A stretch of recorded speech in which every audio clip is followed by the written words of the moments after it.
atmosphere dito sa PBA. Ha? Dixon! Yes! Triple Oo, lalo na nung game 5, di ba? Redfield from afar. Yes! It's a triple! Naman ang 3-point shot sa Formula Shell. Partner, ang feeling ko rito, yung Shell talagang patay kung patay. Ha? Yes! Oh! Yes! Quinio from the outside. Wala silang able distributor. Wala nga si Ronnie Magsano. Dixon! Tumira na naman sa labas. Pasok na pasok! Gamble din si Coach Tim Cone. Ayun sa ilalim. Coach Quinio. Maganda yung pasa sa ilalim. Okay.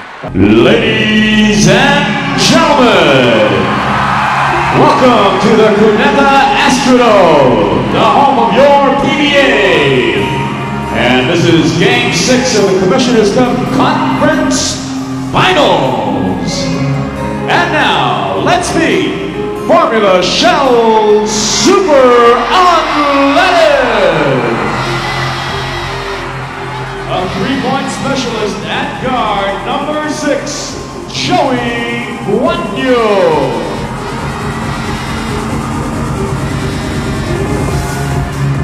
Another defensive specialist at guard, number 12, Jude Marsan. A tenacious rebounder and defender at forward, number 8, Alejandro Jojo Lil. A slasher and slam dunk artist at guard forward, number 20, Elmer Lago. A solid post defender playing both forward and center, number 32, Jolly Escobar. Another long-range threat for Shell. At guard, number 10, the Velvet Touch, Richie Dixon. A silent operator and a valuable veteran. Playing forward, number 17, Terry Saldana. A slasher and potent scorer playing the swing position, number 11, Peter Nadon.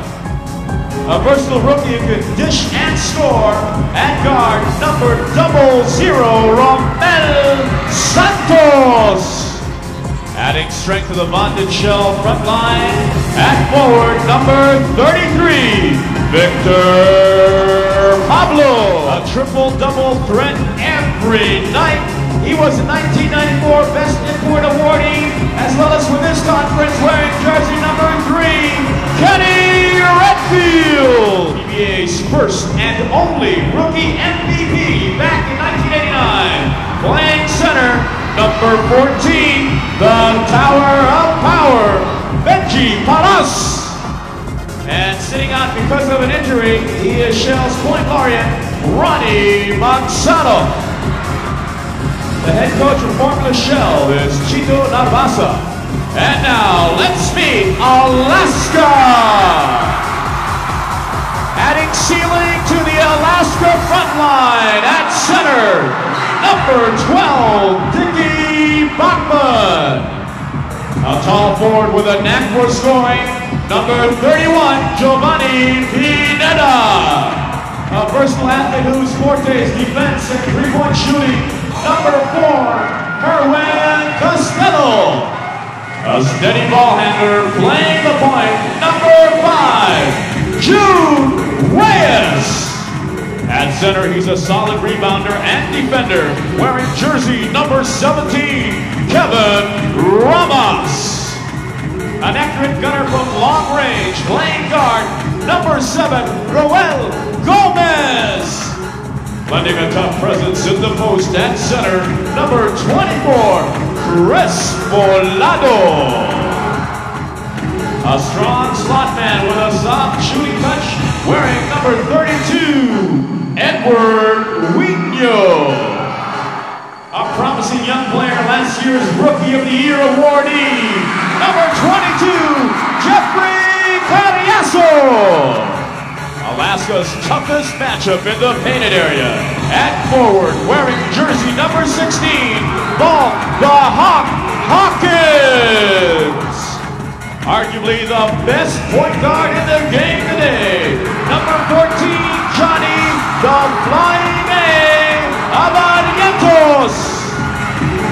worker on both ends of the floor. He earned the PBA's 100% award back in 1991. At forward number 20, Sean Chambers, the league's top rookie in 1988. He's a supreme clutch performer at guard number 6, Jojo Lastimosa. Alaska's head coach is Tim Coe.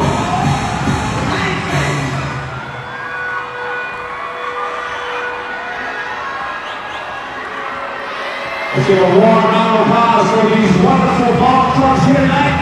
Game 6 of the Commissioner's Cup Conference Finals. Alam mo, nakakatuwa pakinggan kinito. Alam ng Alaska players kung anong gagawin nila. Alam din naman ng Shell players kung anong kailangan nilang gawin. Well, Shell players, Sev, halatang-halata, no? They're ready to take the challenge dito sa game number 6. Pero ikaw nung isang araw, nung Sabado yata sa diary mo sa Philippines, meron ka sinulat tungkol kay Kenny Redfield. Parang yun ang added incentive niya para manalo dito sa serie nito. Si Kenny Redfield, mga kaibigan, is scheduled to get married September 14. That's next Saturday. Pero hindi dito. Hindi rito, sa Chicago, mga kaibigan. Mabuhay ang bagong kasal. At sabi nga ni Kenny Redfield, he wants to bring home a championship to his bride. Walang iba kundi si Glenda, yung kanyang 2-year girlfriend. Ito si Kenny Redfield, mga kaibigan, you might say also one of the barometers of this series. Yes. In the 2 games that Shell has won, Kenny Redfield, ang average po niya 29 points. In the 3 games that Shell has lost to Alaska, ang average ni Kenny Redfield bumaba sa 20. Samantala, ang gusto ng Shell sa gabing ito, makibaka, wag matalo. Yan ang tema. Yes, yan ang tema ng Shell. Makibaka, wag matalo. And the 4 points for Shell, number 1, power offense. Huwag sila masyadong titira sa labas because they've got the height advantage. They've got to make use of their puck. Number 2, they've got to put a body on Sean Chambers. Chambers had 10 rebounds in game number 5, 5 of them offensive rebounds. Number 3, limit turnovers. Shell had 17 in game number 5. Too many for Shell to hope to win. And number 4, pressure Johnny Barrientos. Mga kaibigan, in game number 5, Barrientos was the take charge guy for Alaska. He made things happen in the last 2 minutes. He controlled the tempo. He had the ball and he made the crucial big plays. Okay, ikaw nakakatuwa ka. Yung first 2 points mo, laging nakaka-intriga, pero yung last 2, medyo more or less self-explanatory. Ano? First point mo is power offense. Yung pangalawa, body on Sean, power offense. Well, yung power offense, kitang-kita natin, no, that itong Shell has an advantage in height over Alaska man for man. Malalaki sila, no? Terry Saldana, si Jolly Escobar, Benji Paras. However, if you notice in this series, in the last 5 games of this particular final series, average number of 3-point attempts by Shell, umaabot ng 18.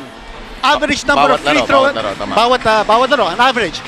And the average of 3-point attempts by Alaska, only 7. What does that tell us? It tells us that Shell is taking too many outside shots. They're not taking advantage of their big edge, which is size. They need to be able to get more points inside, use their power, use Benji Paras or Jolly Escobar to get the points inside and not rely too much on a low percentage 3-point shot. Okay, last point before we go into this gap before the game itself, body up on Sean. Sean Chambers is the leading rebounder of Alaska in game number 5. He led the charge. Alaska, of course, won the battle of the boards in game number 5. Chambers had 10 boards. He had 5 offensive rebounds. And he keeps the big man of Shell outside of the painted area when he goes up for the rebounds. Dapat ma-box out ito si Sean Chambers. Shell cannot afford for Sean Chambers to get those offensive rebounds and give Alaska 2nd and 3rd attempts at the basket. Alam mo, dapat nag-cooking show tayo. Ang lahat ng ingredients nandun na for a great aperitif. Kung hindi pa lang kayo kakain, baka sa inyo, iba sa inyo kakain na, buti pa kayo. Pero kami ni Kinito, kaming bahala sa inyo. Game number 6, Alaska against Formula Shell in just a short while. Starting lineup's just about ready to be introduced. And we are in game number 6 as Ben St. Price is announced of the Commissioner's Cup Finals. Let's listen in to Ben St. Price. We have a capacity crowd here tonight at the Astrodome. Let's listen in. And guard number 3, Kenny Redfield. At center number 14, Benji Paras. At forward number 32, Johnny Escobar. And at forward number 8, Jojo Lim. Assistant coaches, head coaches, Chico Lamasa. And now the starting lineup for Alaska.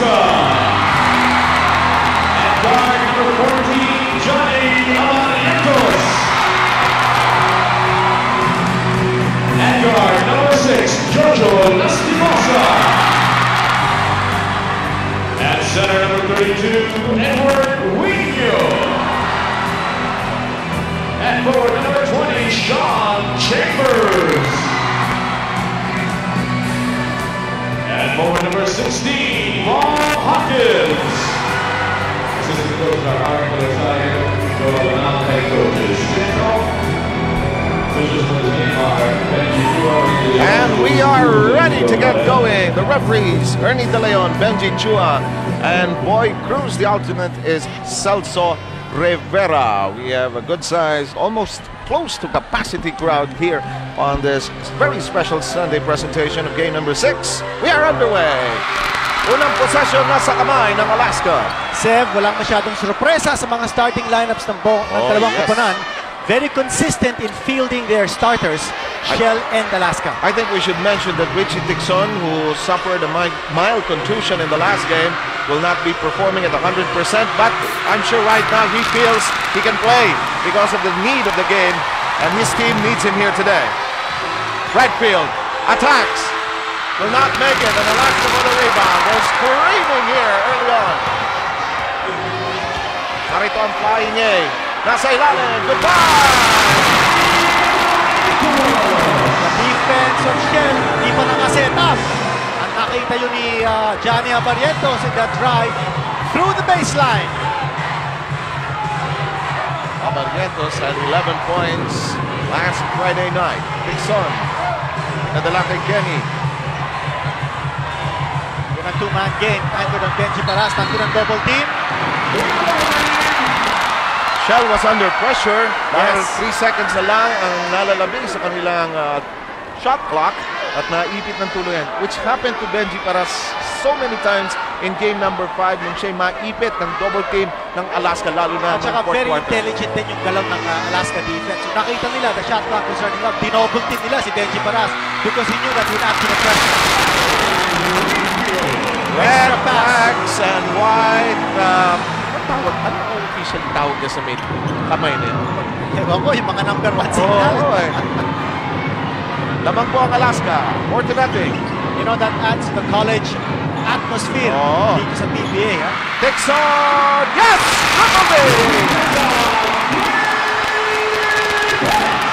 Well, magandang sagot dyan sa interior defense ng Alaska. An outside shot coming from Mr. Velvet Touch, si Richie Dixon. Pero ayon din sa prescription mo kanina, no, they should not rely too much on those outside bombs. They should try to use their strength inside. Hawkins tries it from afar, that's short. Here comes Formula Shell. Redfield, let me try this at one point from the outside. Johnny can't handle it. Formula Shell, very early in this game, dalawang beses na tumira from 3-point range. Sabi natin kanina, 18 3-point attempts a game in the final series for Formula Shell. Johnny finally managed to control it, but the attempt did not work. Richie Dixon sends it over to Kenny Redfield. 9:20 to go. Yes, they're low posting now, Kenny Redfield, and under heavy pressure. Jojo Lim, the pass intended for him, nabasa ng mabuti ni Jojo Lastimosa. Partag yun din ang siguro nasa isip ni Coach Tim Cohn, no? It's easier to defend a player low posting than a player in the perimeter. And when Kenny Redfield low posted, the double team forced him to give up the pass in heavy traffic. It was picked off by Alaska's defense. Lamang po ang Alaska, 4-3. 3 minuto na ang nakakaalis dito sa ating unang quarter. Game number 6 po, lamang sa serye, ang Alaska 3-2. Johnny Barrientos trying to cross over. Kinito nung pumasok tayo sa game number 4, lamang ang Shell 2-1. And this one will not work. Kenny Redfield will reset it. Ngayon, lamang ang Alaska 3-2. And there's a foul. Could be that fourth game could very well be the turning point of that series, of this series. Well, without a doubt, Denali and Shell in that game number 4 would have been a 3-1 series for the Zoo Masters. Now Kenny Redfield taking charge very early in this game. Ang ganda nung nasulat mo tungkol kay Kenny Redfield. Alam mo si Kenny, hindi masyado nagpapa-interview, hindi masyado. Talaga, nahuli mong ano kinain nyo ng merienda? Ano pinakain mong merienda? Well, unang-una, kinausap ko si Coach Chito Narvaez. Sabi ko, very intriguing personalities ito si Kenny Redfield. At sabi ko, I think Shell owes it to the fans for Kenny Redfield to tell his story because hindi nga nagpapa-interview. At Coach Penagasa agreed, he set up the meeting, and I had to go to the condominium unit of Kenny Redfield to talk to him one-on-one. Dalawa lang kami. Talagang wala kang dinalang merienda, wala? Wala, nag-offer, hindi ako kumain. Okay. Tabla po tayo rito sa ating first few moments ng ating first quarter. Tabla tayo sa 4-8-24 po ang nalalabi. Seb Sarmenta po, kasama ni Quinito Henson. Kaming bahala sa inyo dito sa game number 6. At kung kinakailangan magkaroon ng game 7, si Ed Picson at si Andy Howe ang tatapos ng serye kung umabot tayo ng game 7. That will happen dito sa Cuneta Astrodome come Tuesday. Partner, the complexion of this series talagang low scoring. Oo, lalo na nung game 5, di ba? Redfield from afar. Yes! It's a triple! Dalawa ng 3-point shots sa Formula Shell. Well, sinasabi natin about this series being low scoring. Wala pa yatang any team scoring at least 100 points. Wala pa. Yung pinakamataas yata na score 93, scored by Alaska. That was in game number 2. Excellent rotation that time by Shell defensively. Although Alaska was able to find yung buta sa depensa, but they could not handle the ball. But take note of this play. 2 seconds on the Alaska shot clock. Partner, ang feeling ko rito, yung Shell talagang patay kung patay. Yes. Oh! Yes! Quinio from the outside.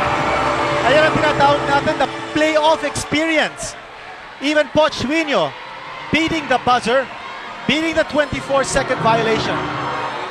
Lamang po ang Shell ng 1 point. Kenny Redfield fires again. Not this time around. Sean Chambers flying high for the rebound. 7-14 po ang remaining dito sa ating first quarter. Sabi ni Chambers, bagalan natin, iayos natin. Partner, again, Shell falling into that temptation of taking too many outside shots. Napakaraming tira sa labas. But hindi nila pinapasok yung bola for Benji Paras to power inside. 4 on the shot clock. But Quinio says it doesn't matter. Ayan ang mga fans ng Alaska, nakakita natin. Hindi siguro import yan for the third conference. Kaya ako napatingin sa'yo muna eh. Pero alam natin, marami ng mga import nandito na. Like si Sean Chambers, definite na para sa Alaska. Bobby Parks of course for Formula Shell. At pick off na naman ni Poch Quinio. Alaska on the attack in transition. Jojo Lim should have taken that shot. Well, that's true. Kasi libre na siya eh. And in transition defense, ito si Kenny Redfield had to sprint all the way from the backcourt. Partner, sinabi natin kanina, patay kung patay ang feeling ng Formula Shell. Very clear in the way Kenny Redfield is playing. He's playing 100%. Wala na siyang pacing. Sabi niya, kung matalo dito ang Shell, kumusta ang series? He has that look which he had when Shell won that game against Ginebra San Miguel in that knockout game you and Ed Picson covered. Totoo yan. But of course, the danger here is that whether Kenny Redfield will have enough gas in his tank in the home stretch. At alam natin itong strategy ni Coach Tim Cone, start big and small. That small lineup can wreak havoc on the offense of Shell down the stretch. We're close here in the first quarter of play, which is down to 6:27. Lamang po ang Alaska ng dalawa, 9-7. Masyadong stationary si Benji Paras. Kanya hindi siya nabibigyan ng pasa. And the shot clock winding down to 10. Jojo Lim hoping to make up for that shot, that failure to shoot earlier. Follow up by Benji Paras, no go.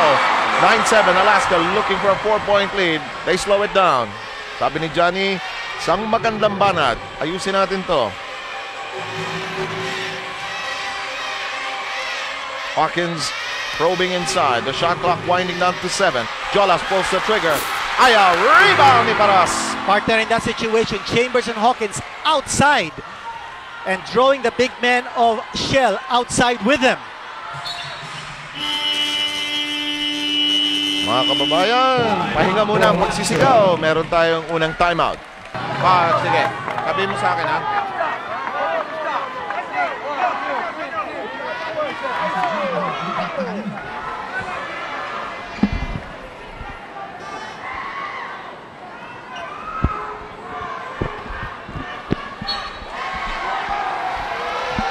Balik po tayo rito sa Cuneta Astrodome.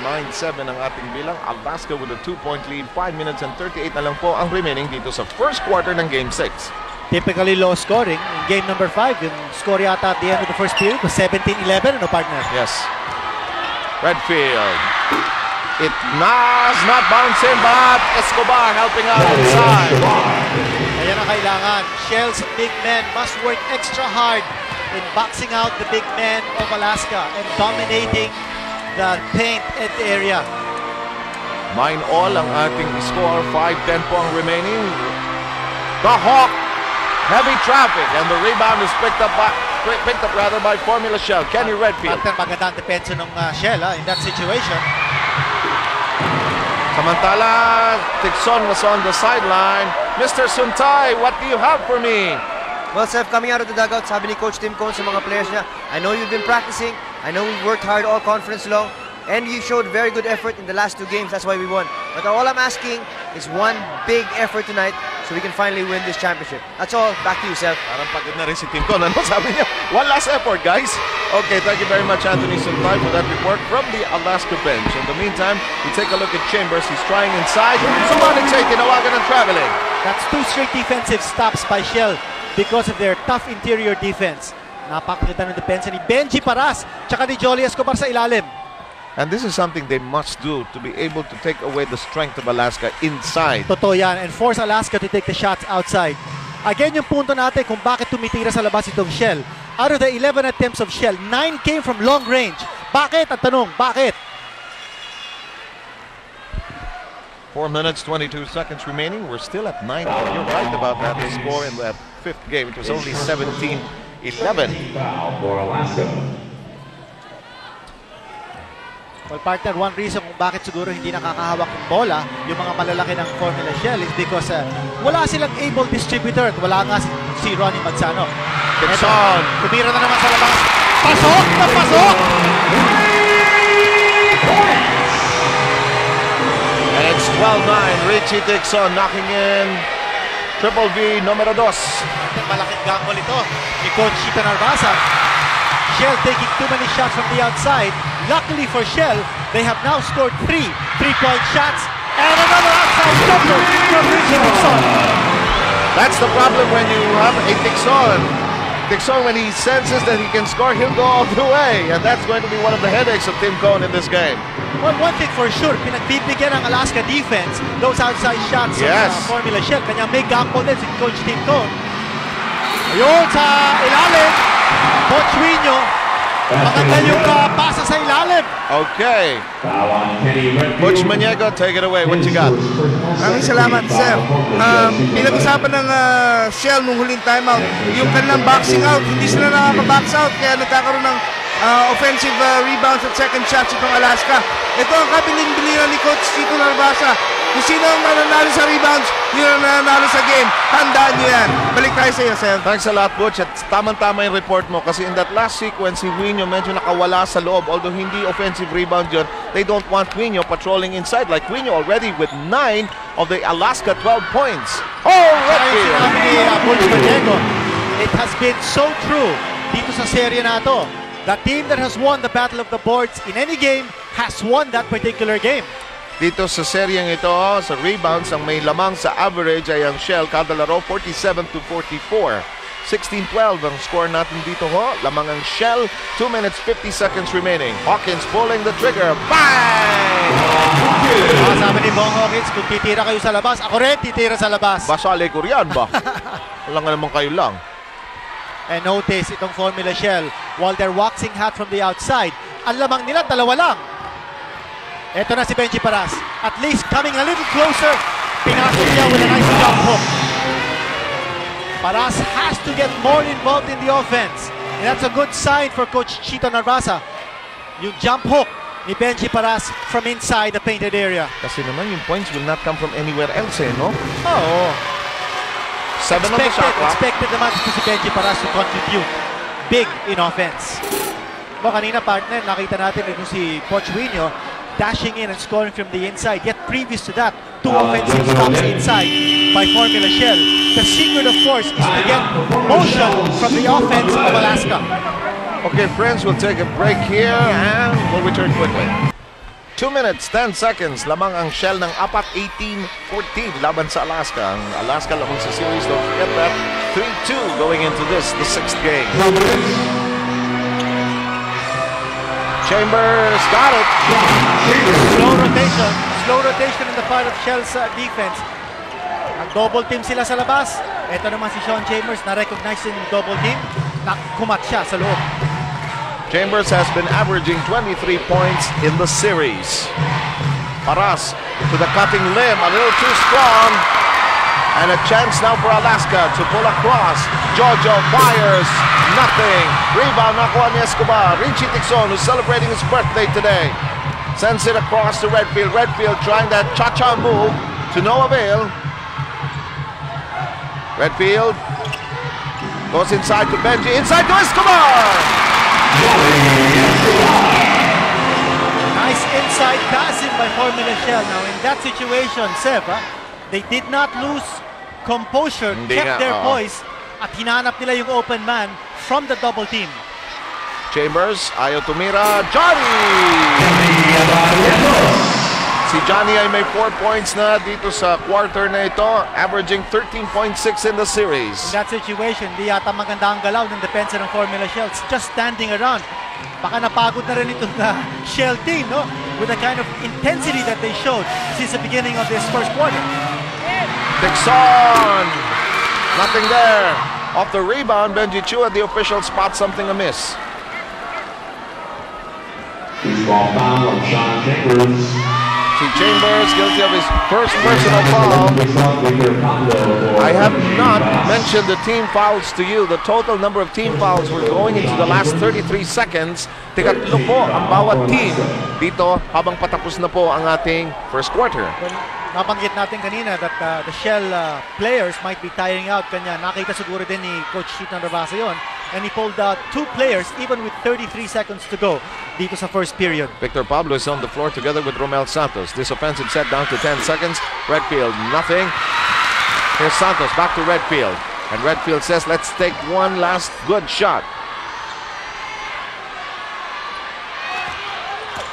Redfield driving hard, will get it. And Shell is up by 4. Johnny running a shot.